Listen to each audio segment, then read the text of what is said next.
सबसे पहले संजय राउत ने जो बयान दिया है कि परिणाम कल आएंगे, हमें यकीन है कि हम बहुमत हासिल करेंगे, हमारे पास 150 160 विधायक हो सकते हैं, लेकिन उसके बावजूद संजय राउत ये कह रहे हैं आनंद दुबे कि हमें रिसोर्ट में लेके जाना पड़ेगा, होटल में रखना पड़ेगा अपने विधायकों को। अभी 2 साल के बाद तो अपने पास सारे निष्ठावान लोग आ गए होंगे, अभी भी विधायकों पर भरोसा नहीं है कि आपको कि वो आपके साथ रहेंगे? नतीजे क्या आएंगे वो तो बात की बात है। आनंद जी, साहिल जी नमस्ते। हमें हमारे विधायकों पर 100% विश्वास है। चूंकि महाराष्ट्र एक बहुत बड़ा राज्य है, 36 जिले, 48 लोकसभा और 288 विधानसभा है, तो अगर सब चुनकर आते हैं और सब इकट्ठे रहते हैं, एक जगह रहते हैं, तो आगे की प्रक्रिया के लिए संवाद करना आसान होगा अगर सब एक जगह रहेंगे। अब एक जगह सब रहेंगे तो स्वाभाविक सी बात है कि इतना बड़ा घर तो किसी का नहीं है कि 150, 160, 65 विधायक इकट्ठे रहेंगे। तो महाविकास आघाड़ी की योजना है कि सब लोग एक साथ रहें, एक जगह रहें, कांग्रेस के विधायक, शिवसेना के विधायक और राष्ट्रवादी के विधायक, ताकि उनसे संवाद किया जा सके। गवर्नर साहब से कैसे मिलना है, सरकार कैसे बनानी है, मंत्रिमंडल कैसे फाइनल करना है, ये सारी योजनाओं के लिए एक जगह तो रखना ही पड़ेगा हम एक दूसरे को, और लोग रखते ही हैं। अच्छा, दूसरी बात, भारतीय जनता पार्टी का जो अब तक का इतिहास रहा है, ऑपरेशन लोटस जो करती है, उससे भी हमें मुक्ति मिल जाएगी। अगर हम सब एक रहेंगे, तटस्थ रहेंगे, एक दूसरे के संपर्क में रहेंगे, तो उनसे भी दूरी बनाकर रखेंगे। हमें उनसे दूरी भी बनानी है और अपने काम को अंजाम भी देना है। तो संजय राउत साहब यही कहना चाह रहे हैं कि अगर सब इकट्ठे रहेंगे, भारतीय जनता पार्टी कहती थी एक रहेंगे तो सेफ रहेंगे, हम कह रहे हैं कि हम सब एक रहेंगे तब सरकार मजबूत चलाएंगे। तो सिंपल सी बात है, इसमें किसी को कोई और गुरहेज करने की कोई आवश्यकता नहीं है। और भारतीय जनता पार्टी के अब तक का जो इतिहास रहा है, ऐसा लग रहा है कि एक रहेंगे तो सेफ रहेंगे, इसीलिए सबको साथ में रखने की जरूरत पड़ रही है। सबसे पहले देख लेते हैं कि आखिरकार महाराष्ट्र में रिसोर्ट पॉलिटिक्स के पीछे सवाल क्या है, क्यों जरूरत पड़ रही है। यह सवाल उठ रहे हैं कि क्या महाराष्ट्र विकास आघाड़ी को चुनाव के बाद अपने विधायकों के लिए तोड़फोड़ का डर सता रहा है? क्या एमवीए की कोशिश है कि उनके खेमे का विजयी उम्मीदवार महायुति के संपर्क में नहीं आए? उनकी कोशिश रहेगी कि भाई उनके संपर्क में ना आए। क्या यह कदम इसलिए भी उठाया जा रहा है कि जीत की स्थिति में महाविकास आघाड़ी को सरकार बनाने में कोई दिक्कत ना आए?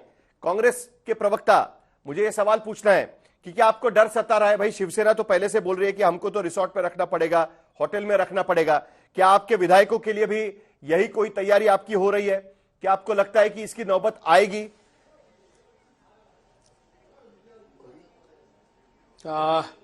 देश के लोगों, जो भी आप ये चैनल देख रहे हैं, विडंबना देखिए कि पत्रकार महोदय उन लोगों पर आरोप लगा रहे हैं, उन लोगों पर ये बात कहने की कोशिश कर रहे हैं जो लोग प्रजातंत्र को बचाने की लड़ाई लड़ रहे हैं। वो शिवसेना हो, कांग्रेस हो, एनसीपी, शरद पवार जी की। लेकिन जो खोखे का खेल खेलकर प्रजातंत्र को शर्मसार कर रहे हैं, ये उनकी तरफ इशारा तक नहीं कर रहे हैं। ये घृणित खेल भारतीय जनता पार्टी और उनके सहयोगी दल खेल रहे हैं। आज से नहीं, याद कीजिए उत्तराखंड में हमारी कांग्रेस पार्टी की सरकार यह कहकर गिरा दी कि सदन में एप्रोप्रिएशन बिल पास नहीं कर पाई। सुप्रीम कोर्ट ने तमाचा दिया और कहा कि इसका कॉग्निसेंस लेने का अधिकार सर्वोच्च अदालत को भी नहीं है, तो मोदी की कैबिनेट कैसे तय कर सकती? कर्नाटक में यह खेल खेला, मध्य प्रदेश में यह खेल खेला, महाराष्ट्र में यह खेल खेला। जनता की चुनी हुई सरकारों को अपहरित करने का काम भारतीय जनता पार्टी घृणित तरीके से करती। जितनी अधिक आलोचना भारतीय जनता पार्टी की संस्कृति के लिए की जानी चाहिए, हम करते हैं, और इसी का परिणाम भुगतेगी भी ये राजनीतिक दल। भारतीय जनता पार्टी ने महाराष्ट्र की जनता को छला है, इतने जख्म दिए हैं। बताइए, अडानी जी के नाम कर दिया महाराष्ट्र आपने, प्रोजेक्ट सारे छीन कर ले गए। धारावी के गरीब लोगों का कसूर क्या था? कहते हैं सन 2000 के पहले जो धारावी है उसी को हम मान्यता देंगे, उसी को हम 350 स्क्वायर फीट का घर देंगे, बाकी के लोगों को नकार दिया। महाराष्ट्र से एयरबस का प्रोजेक्ट छीन कर ले गए, फॉक्सकॉन का प्रोजेक्ट छीन कर ले गए। सुनिए ना, तो महाराष्ट्र को हजारों सोयाबीन का किसान त्राहिमाम कर रहा था प्रधानमंत्री जी महाराष्ट्र का। वो विदर्भ और मराठवाड़ा जहां सबसे अधिक सीटें आप लड़ रहे हैं, बीजेपी 31, विदर्भ में 47 सीटें लड़ रही है और मराठवाड़ा में 20 सीटें, बहुत बुरी तरह वहां पर सबसे ज्यादा सीटें इन्होंने वहां ली है। अभय दुबे जी, जो लोकसभा का परिणाम, अभी सुनिए ना अभय दुबे जी, मेरी भी बात सुन लीजिए ना जी, मेरी भी बात सुन लीजिए। मुझे एक्चुअली उस डिबेट में नहीं जाना था, लेकिन क्योंकि आपने मुझ पर तंज कसा है कि कि आप, मैं भाई डिबेट की शुरुआत में डर तो आपके नेता ने संजय राउत ने कहा इसके लिए सवाल पूछना लाजमी था, लेकिन आप मुझे बोल रहे हैं कि आप विडंबना देखिए कि उनको पूछने के बजाय मैं आपको पूछ रहा हूं करके। इसके लिए मुझे याद दिलाना पड़ेगा आपको, महाराष्ट्र की राजनीति को मैं भी बहुत नजदीक से जानता हूं। शरद पवार की जो कांग्रेस की सरकार, सुन लीजिए, अभी कांग्रेस की सरकार 1990 में आई थी ना, तब वो पूरे बहुमत से नहीं आई थी। तब सबसे पहले तो उन्होंने जनता दल को तोड़ा था, 14 विधायक उनके लेके आए थे। उसके बाद छगन भुजबल जो शिवसेना के नेता थे, उनके साथ में 8 शिवसेना के विधायकों को तोड़ा था। और तब छगन भुजबल नागपुर में वहां छुप के बैठना पड़ा था उनको, क्योंकि भाई उन शिवसेना से तोड़कर वो कांग्रेस के साथ जा रहे थे। तो ये रिसोर्ट पॉलिटिक्स कोई नई नहीं है महाराष्ट्र में, इससे पहले कांग्रेस भी कर चुकी है। अब सत्ताधारी बीजेपी है, तो बीजेपी भी वही खेल करने की कोशिश कर रही है। इसके लिए सिर्फ सवाल पूछा था। मुझ पर तंग कसने से आपका डर खत्म नहीं होगा। आज की स्थिति में संजय राउत जैसे नेता आकर टीवी के सामने ये कह रहे हैं कि हमको विधायकों को होटल में रखना पड़ेगा, आपके विधायकों पर आपको भरोसा नहीं है, ये भी तो ये बात दिखाता है ना। तो ये डर अरे ये डर प्रजातंत्र का है, ये डर राजनीतिक दलों का नहीं है। प्रजातंत्र की शाखा आप बताइए ना, भावना गवली, यशवंत जाधव, यामिनी जाधव, हसन मुंशरिफ, प्रदीप सरदेसाई, प्रफुल्ल पटेल, अजीत दादा पवार, कैसे तोड़े इन्होंने? क्या ऐसा खेल खेला गया कि पहले सीबीआई ईडी के छापे पड़वाओ, उसके बाद क्लीन चिट देते जाओ? ये महाराष्ट्र के साथ घृणित खेल खेल रही भारतीय जनता पार्टी, और उसका परिणाम भुगतना पड़ेगा। मैं आप पर तंज नहीं कस रहा था, लेकिन आज के परिप्रेक्ष्य में यह कहना चाहिए कि भारतीय जनता पार्टी जो खेल खेल रही है वो बहुत घृणित खेल है। प्रेम शुक्ला जी, आपने इतना खेल कर चुके हैं ना 2019 के बाद में, कि आपके विरोधकों को लगता है कि भाई जो मध्य प्रदेश में आपने किया, कर्नाटक में आपने किया, वही महाराष्ट्र में भी करेंगे। तो पहले से वो सब सारे विधायकों को समेट कर रखने की कोशिश कर रहे हैं। क्या इस बार ये सब करने की नौबत आएगी आप पर? क्योंकि आप उसको ऑपरेशन लोटस नाम दे देते हैं, और ऑपरेशन लोटस जो पहले ऑपरेशन कांग्रेस हुआ करता था, अब ऑपरेशन लोटस बन गया है। तो वो ऑपरेशन लोटस लेकर आप विधायकों को लेकर चले जाते हैं। इस बार तो ये जरूरत नहीं आएगी ना आपको? देखिए, दगाबाजी करना, विधायक खरीदना बेचना, ये कांग्रेस का शगल रहा है, धंधा रहा है। पिछली बार 2019 में, साहिल जी आप तो बहुत पुराने पत्रकार हैं, जनादेश किसको था? भारतीय जनता पार्टी शिवसेना गठबंधन को था कि नहीं था? 161 सीटें थी, तो उद्धव ठाकरे को खरीदा था, लालच दी थी। क्या किया था कि उद्धव ठाकरे जिसके साथ चुनाव लड़े थे उसको दगा देकर वादा खिलाफी की थी ना सर, भाग खड़े हुए थे। ये सत्य है कि नहीं है? झूठ बोल रहे हैं वो। उनके सामने जो है, उनके घर के पीछे बीकेसी के मैदान में आदरणीय नरेंद्र मोदी जी ने उनके मुंह पर चुनावी सभा में कहा था कि देवेंद्र फडणवीस जी हमारे मुख्यमंत्री हैं। उसी समय खड़े होकर कह देना था, नहीं मैं मुख्यमंत्री का, मुझे वादा किया गया है। डर रहे थे तब। क्या था उनको? शेर चूहा बन गया था तब। वो तो खुद को शेर कहते हैं ना, चूहा बन गए थे क्या? इस बार तो चुनाव के बाद अचानक कोई साक्षात्कार हो गया कि नहीं मुझे ये वादा किया गया। नहीं, सबके सामने कहा गया कि भाई विधायक दल तय करेंगे चुनाव के बाद। तीनों दलों के विधायक दल जो है और नेता मिलकर तय करेंगे। और दूसरी बात, जो अभय दुबे प्रजातंत्र की हत्या कर रहे थे, नेहरू हत्यारे थे प्रजातंत्र के। 1957 से 1967 तक 648 विधायकों को कांग्रेस ने अलग दलों से तोड़कर अपनी पार्टी में लाया था। और जब 1967 में तो इसीलिए आप भी यही विधायक दल ने कांग्रेस के विधायकों को तोड़ के इनकी सरकारें गिरानी शुरू कर दी। नहीं सुनिए तो, अब आप उनको सुना, थोड़ा मुझे भी सुन लीजिए साहिल जी। और मैं तो आप पे तंज भी नहीं करूंगा, चलिए सुन लेते हैं, मैं तो सिर्फ इतिहास बताऊंगा। नहीं चलिए, 1967 में चलिए ठीक है, जब संयुक्त विधायक दल ने इनकी सरकारें गिरानी शुरू की, तब पहली बार जो है इन्होंने एंटी डिफेक्शन लॉ लाया। पहली बार तय हुआ कि भाई जो है एंटी डिफेक्शन लॉ आना चाहिए, उस पर समिति बनाई गई। उसके बाद जो है, और वो समिति बनी थी आदरणीय यशवंतराव चौहान की अध्यक्षता में। उसके बाद इन्होंने 1984 में एंटी डिफेक्शन लॉ लाया, 1/3 वाला। तो साहब उसके बाद भी आप ही ने याद दिलाया, 1991 में 1/3 जो है शिवसेना नहीं टूटती थी, उसके 51 विधायक थे, 12 विधायक छगन भुजबल के साथ गए थे। फिर भी जो है मधुकर राव चौधरी तत्कालीन विधानसभा के अध्यक्ष ने उन 12 को असंलग्न विधायक कहकर उसको मान्यता दे दी थी। तो 1-2 नहीं, मैं 50 उदाहरण दे सकता हूं। ये तो निर्वाचित सरकारें जिनकी विधानसभा में बहुमत था। तो आप 2003 की बात भूल रहे हैं ना प्रेम शुक्ला जी? हमने एक सरकार प्रेम शुक्ला जी, 2003 में आपकी सरकार थी। अरे सुनिए तो 2003 में जब अटल बिहारी वाजपेयी प्रधानमंत्री थे तब 2/3 का फैसला आपने किया। आपने कहा कि भाई 2/3 नहीं रहेंगे, 2/3 भी अगर बाहर निकले तब भी उनको दूसरी पार्टी में मर्ज होना पड़ेगा। अब यहां पर महाराष्ट्र में तो कोई नया ही खेल कर दिया ना आपने। तो जो उन्होंने किया वही आपने भी किया। नहीं, इसके कारण डर दोनों को सताता है कभी कभी। जो सत्ता में केंद्र में सत्ता में उसको डर नहीं सताता। नहीं, बहुत अच्छा प्रश्न है। नहीं, बहुत अच्छा प्रश्न है साहिल जी, इसका उत्तर सुन लीजिए। हमने 2/3 वाले को मान्य कर रखा क्योंकि तो जो टूटा है विधायक दल उद्धव ठाकरे ने तोड़ा है। निर्वाचन आयोग के सामने जो रिकॉर्ड है, विधानसभा अध्यक्ष के सामने जो रिकॉर्ड है, असली शिवसेना तो एकनाथ शिंदे की है। तो उद्धव ठाकरे बागी हैं, दगा उन्होंने दिया, और दूसरी तरफ अजीत पवार को शरद पवार ने दगा दिया। हमने बिल्कुल किसी पार्टी को नहीं तोड़ा है, तोड़ा है शरद पवार ने और उद्धव ठाकरे ने। तकनीकी सत्य ये है। चलिए,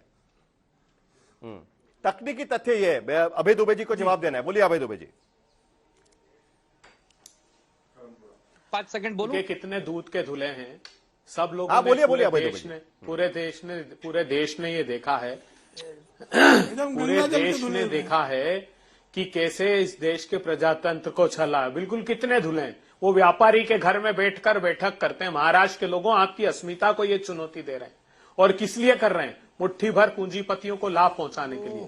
मैंने तथ्यात्मक बात पूछी थी कि बताइए महाराष्ट्र के किसानों को धोखा दिया कि नहीं दिया? अरे मेरी बात सुनिए, मेरे दोस्त सैफुल्लाह फारूक को टिकट देने वाले आतंकवादियों को, तारिक अहमद वीर को टिकट देने वालों, जो आतंकवादी पाकिस्तानी तालिब हुसैन को मंच पे खड़ा करने वालों, जिसको कहते थे कि मुंबई बम धमाके का आरोपी, उसको आपके साथी सहयोगी ने टिकट दिया नवाब मलिक को। लेकिन गठबंधन आपने नहीं तोड़ा। प्रफुल्ल पटेल को कहते थे दाऊद इब्राहिम का दायां हाथ, इकबाल मिर्ची का साथी प्रफुल्ल पटेल। ये आरोप सारे आपने लगाए थे। अब अपने दामन की सियाही तो मिटा लो पहले, हम पे इल्जाम लगाने वालों। आप कंठ पाप में डूबे हुए हो। आप लोगों ने इसी महाराष्ट्र की भूमि पर मुस्लिम लीग से समझौता करके कारपोरेशन की सरकार, संघ के मुख्यालय जहां है वहां पर बनाई। क्या बकवास की बात करते हो आप? आपने बेच खाया इस देश के प्रजातंत्र को। हजारों करोड़ रुपए का खेल खेल रहे हो, और जो ये खेल खेल रहा है उस पर कार्रवाई भी नहीं करना चाहते। अमेरिका की कोर्ट पे ये बात सिद्ध हुई कि हिंदुस्तान में अरे आप 5,38,000 करोड़ रुपए के एनसीएलटी के घोटाले वालों।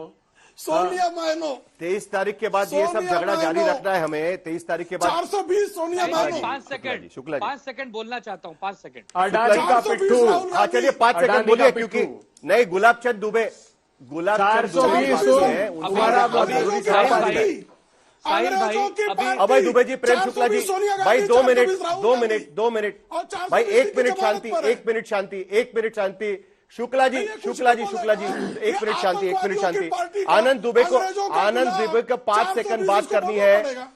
आनंद दुबे को 5 सेकंड बात करनी है, उसके बाद गुलाब। तुम्हारा राष्ट्रीय अध्यक्ष टेलीविजन पर रिश्वत खाते हुए पकड़ाया, वो हमको सब बात कर रहे हैं। अरे पुराने शब्द मत निकालिए, कल तो फैसला आने वाला है। महाराष्ट्र के बारे में बात करते हैं। 30,000 करोड़ रुपए आनंद दुबे एनसीएलटी का घोटाला तुमने किया। अभय दुबे जी, शुक्ला जी का थोड़ा फेडर डाउन करिए। आनंद दुबे से मुझे एक 5 सेकंड में सवाल पूछना है, और उसके बाद मुझे गुलाबचंद दुबे जी के पास भी जाना है। आनंद दुबे जी 5 सेकंड आपने मांगे थे, आपकी बात खत्म करिए, फिर गुलाबचंद दुबे जी के पास जाऊंगा मैं।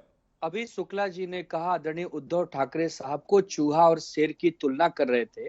शुक्ला साहब बताइए कि जो अमित शाह जी मातोश्री 2019 के विधानसभा के चुनाव के पहले सीटों के बंटवारे के बाद आए थे, वो चूहा थे कि शेर थे? हमने तो सुना है कि शेर कहीं नहीं जाता। अगर शेर कहीं नहीं जाता तो जो आए थे वो कौन थे? जो बाला साहब ठाकरे जी के कमरे में बात हुई थी, 2.5 वर्ष मुख्यमंत्री दोनों दलों का होगा, वो क्या बात थी? अगर देवेंद्र जी को बीकेसी में उन्होंने मुख्यमंत्री संबोधित किया था तो 2.5 वर्ष का था, लेकिन जो दूसरा 2.5 वर्ष था वो शिवसैनिक का था। ये बात आप नहीं बताते देश की जनता के सामने, और आप कह रहे हैं कि उस समय झूठ बात हुई थी। अरे मातोश्री हमारे लिए किसी मंदिर से कम नहीं है। अगर वहां बैठकर इस संवाद हुआ है, अमित शाह जी और उद्धव ठाकरे साहब बात किए हैं कि हाँ हम आधे आधे पर सहमति बनाते हैं, और आप उसे सिरे से नकार रहे हैं और हमारे नेता को शेर और चूहे के बीच में तुलना कर रहे हैं। तो मैं आपसे पूछता हूं कि जो मातोश्री आए थे वो शेर थे कि चूहे थे? चलिए शुक्ला जी जवाब दीजिए, आप भी तो शेर बातों थे, से कई शेर। बार जा चुके हैं, शेर एक जमाने थे में अमित आपका शाह। रोज आना जाना था। नहीं, मैं भी आज गया हूं। और शेर नहीं, रोज आना जाना था। शेर के साथ जाते तो चूहे क्या नहीं जाते रहे थे। शेर जब थे तो जा रहे थे, और जब शेर चूहे हो गए, दुम दबाकर अफजल खान के साथ खड़े हो गए, औरंगजेब के साथ खड़े हो गए, और अच्छा। खड़े होने वाले ये समझ लिया, उसके पहले उनका साथ छोड़ गए। हम जान गए इसका कि अफजल सर्टिफिकेट खान आप औरंगजेब के साथ जो है इसका उनका सर्टिफिकेट मिलान आप होने वाला बांटेंगे? है। कौन ये शेर खून है, था। कौन चूहा और है, कौन इसका बांटेगा? सर्टिफिकेट और आप कौन बांटेंगे? बांटेगा? अच्छा, कौन बांटेगा? मतलब कांग्रेस ही मोहम्मद बांटेंगे। फरज की राजनीति कौन करते हो, बांटेगा और अहमद कौन साहब बांटेगा? गांधी के विचारों को कौन आगे लेकर बांटेगा और? चलते हो, कौन छत्रपति बांटेगा? शिवाजी मौका महाराज परस्त? का कौन अपमान करते मौका हो, परस्त? उद्धव ठाकरे अब्दाली मौका के परस्त है। वंशज बन गए हो, उद्धव ठाकरे ये आपको ज्यादा अच्छा लगता है। औरंगजेब का और जयकार जो- करने वाला, जो- जो आजादी की औरंगजेब बात की हुई औलाद जिसको बन गए हो, झूठ करार देते अफजल हो। खान के ये आपकी समर्थक बन गए दुर्गति हो। को चलिए। अफजल प्राप्त खान के करवाएगी। समर्थक आने आज वाले तनवे चंद घंटों चाकरों के सोने बाद ये हमारा वाला राजनीतिक डिस्कशन है ना, क्यों चीख रहे हो? 300 साल से आगे बढ़ता ही नहीं है कभी। क्यों चीख रहे हो? शेर कौन है, क्यों चीख चूहा रहे हो? कौन है? क्यों अरे चीख रहा है? हमारा कांग्रेसी? राजनीतिक डिस्कशन है ना। कांग्रेसी क्यों चीख रहा है? चलिए थोड़ा सा शांति, मुझे आशुतोष जी के पास जाना है, थोड़ा सा शांति, थोड़ी सी शांति भाई। कौन चूहा कौन टाइगर ये सब जनता तय करेगी। अरे शुक्ला जी हमारा राजनीतिक डिस्कशन ना 2024 में भी 300 साल पुराने चीजों पर ही होता रहता है भाई। आज की स्थिति पे कोई बात ही नहीं करना चाहता, यही बड़ी इंटरेस्टिंग बात हो गई। आशुतोष, क्या रिसोर्ट पॉलिटिक्स आपको दिखता है?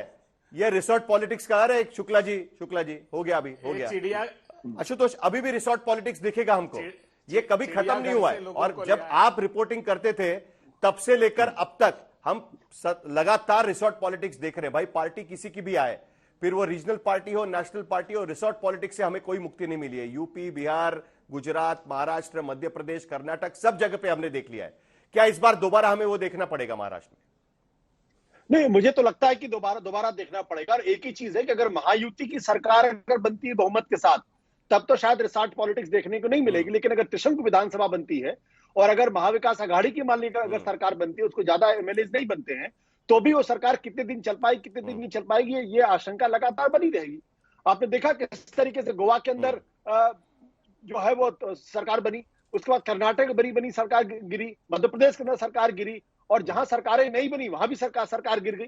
तो रिसोर्ट पॉलिटिक्स तो होगी, इसमें कोई दो राय नहीं है। एक ही शर्त पर वहां रिसोर्ट पॉलिटिक्स नहीं होगी, अगर महायुति के पास अपना बहुमत आता है, तब दूसरों के पास उतनी ताकत नहीं है कि वो सरकार गिरा सके। क्यों यहाँ सरकार गिराने के लिए जितने तरीके के तंत्र चाहिए वो सारे तंत्र यहाँ उपलब्ध होंगे। और उसके बाद एक एक विधायक अगर रिसोर्ट में नहीं भी होगा तो भी उसको पकड़ा जाएगा, जो रिसोर्ट में होगा उसको भी पकड़ा जाएगा।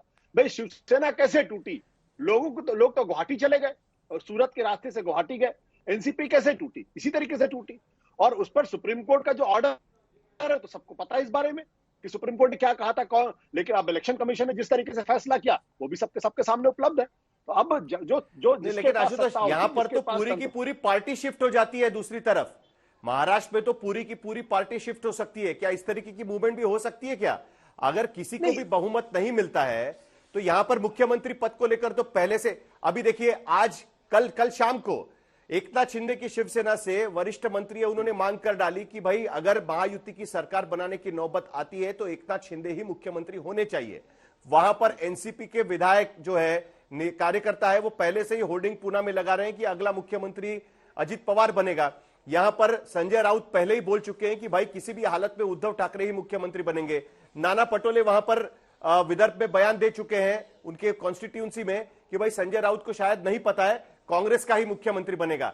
तो मुख्यमंत्री पद को लेकर 2019 में मैंडेट के खिलाफ हमने चीजें देखी, ये 24 में भी तो हो सकता है, या अभी लाइनें खींच गई है, अभी यहां से वहां जाना लोगों को पसंद नहीं आएगा?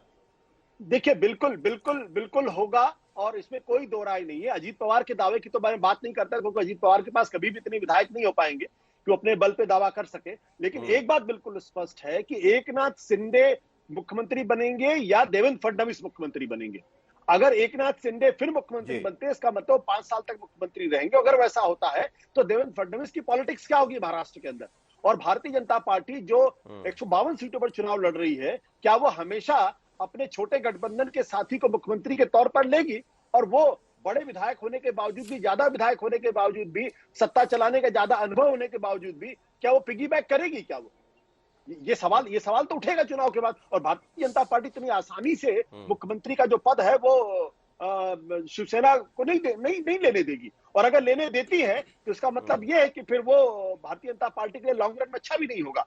जहां तक अघाड़ी का प्रश्न है, तो मुझे नहीं लगता अघाड़ी के अंदर कोई बहुत बड़ी लड़ाई होने वाली है। हाँ, अगर कांग्रेस के पास शिवसेना उद्धव ठाकरे की तुलना में कहीं ज्यादा विधायक आ जाते हैं, बहुत ज्यादा विधायक आ जाते हैं, तब तो वो आशंका है। लेकिन मुझे ऐसा लगता है कि उद्धव ठाकरे अगर ठीक ठाक उनके पास एमएलए आते हैं, तो उद्धव ठाकरे फ्रंट रनर है अघाड़ी में, और वही शायद मुख्यमंत्री भी बनेंगे। इस बार की एक दिलचस्प बात यह भी रही कि महाराष्ट्र में महिला वोटरों में काफी इजाफा हो गया है, तो मुझे महिला वोटरों पर भी आना है। लेकिन एक बार जल्दी से प्रेम शुक्ला जी से मुख्यमंत्री पद का सवाल ले लेते हैं कि प्रेम शुक्ला जी, आपके दोनों सहयोगी पार्टियों ने पहले ही दावा कर दिया है कि भाई हमारा नेता मुख्यमंत्री बनेगा।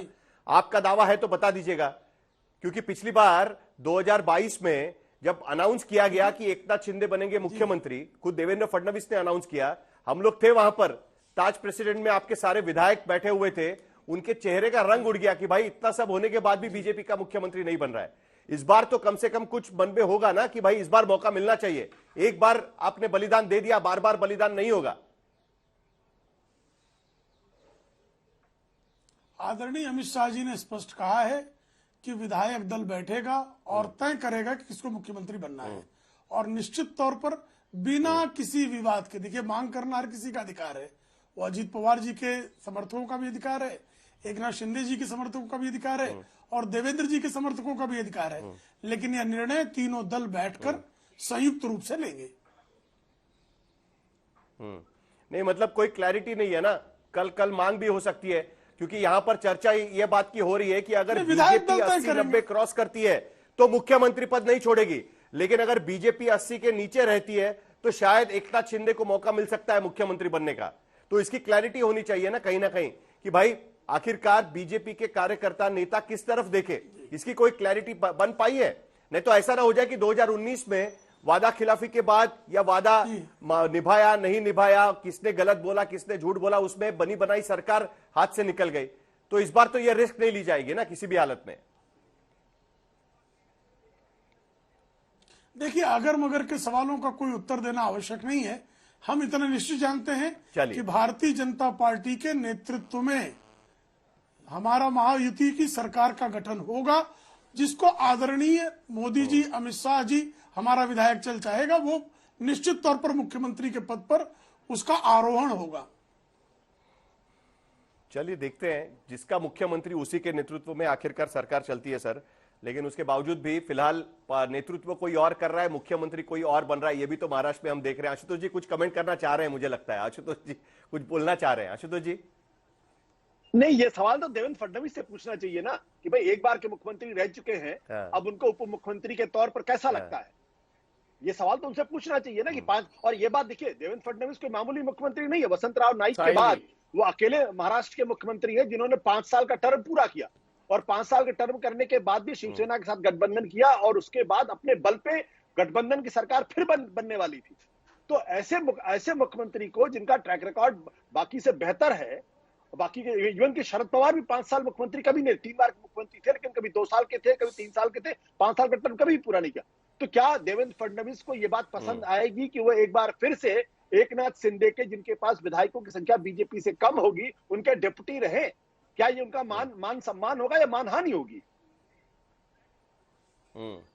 गुलाबचंद दुबे जी के पास भी मुझे जाना है, हालांकि वो फोन लाइन पे जुड़े हुए हैं। अभय दुबे जी हाथ खड़े किए हुए हैं, तो अभय दुबे जी से पूछ लेते हैं। अभय दुबे जी कि भाई ये रोक तो आपके यहां पर भी है, संजय राउत खुले आम कह रहे हैं कि भाई मुख्यमंत्री बनेगा तो उद्धव ठाकरे को ही बनाना पड़ेगा, लेकिन कांग्रेस मानने को तैयार नहीं है। शायद इसी को लेकर 3 दिन ही बाकी है, ये तूतू मैमे में कहीं महायुति सरकार ना बना दे अगर किसी को बहुमत नहीं मिलता है तो। देखिए, ये अप्रासंगिक विषय का जवाब तो देना ही नहीं चाहिए कि महायुति की सरकार बन ही नहीं रही है। महाराष्ट्र के लोगों ने साफ निर्णय ले लिया। लेकिन जहां तक ये बड़ा मैं सुन रहा था भारतीय जनता पार्टी के प्रवक्ता को, एक राज्य तो बताइए जहां विधायकों को कहने से निर्णय हुआ हो। मोदी जी के गुजरात से प्रारंभ कीजिए। नितिन पटेल फूट कर रोते रहे, पूछते रहे मेरा कसूर क्या था। वो रूपाणी जी को हटाकर फर्स्ट टर्म के एमएलए को चीफ मिनिस्टर बना दिया। उत्तराखंड में 3-3 मुख्यमंत्री बदल दिए, हर दूसरे दिन चीफ मिनिस्टर बदलते रहते थे। कर्नाटका में येदुरप्पा जी रोते रहते थे। एक प्रांत बताइए, वो तो मोदी जी की मंशा के अकॉर्डिंग नियुक्त किया जाता है, लेकिन महाराष्ट्र की जनता ने तय कर लिया, क्योंकि मोदी जी को सबसे बड़ी करारी शिकस्त महाराष्ट्र ने दी थी लोकसभा के चुनाव में। सिर्फ 9 सीटें दी थी, 27% स्ट्राइक रेट था मोदी जी का, बाकी के राजनीतिक दलों में सबसे कम। तो महाराष्ट्र की जनता ने यह निर्णय ले लिया है कि इस बार भारतीय जनता पार्टी नीत सरकार वो कतई नहीं बनाने वाली। इसलिए ये प्रासंगिकता इस प्रश्न की बाकी नहीं रह जाती कि वो सरकार, हाँ, हम लोग अच्छे समन्वय के साथ सरकार बनाएंगे और जो सबसे ज्यादा एमएलए जीत कर आएगा वो अपना मुख्यमंत्री तय करेगा राजनीतिक दल।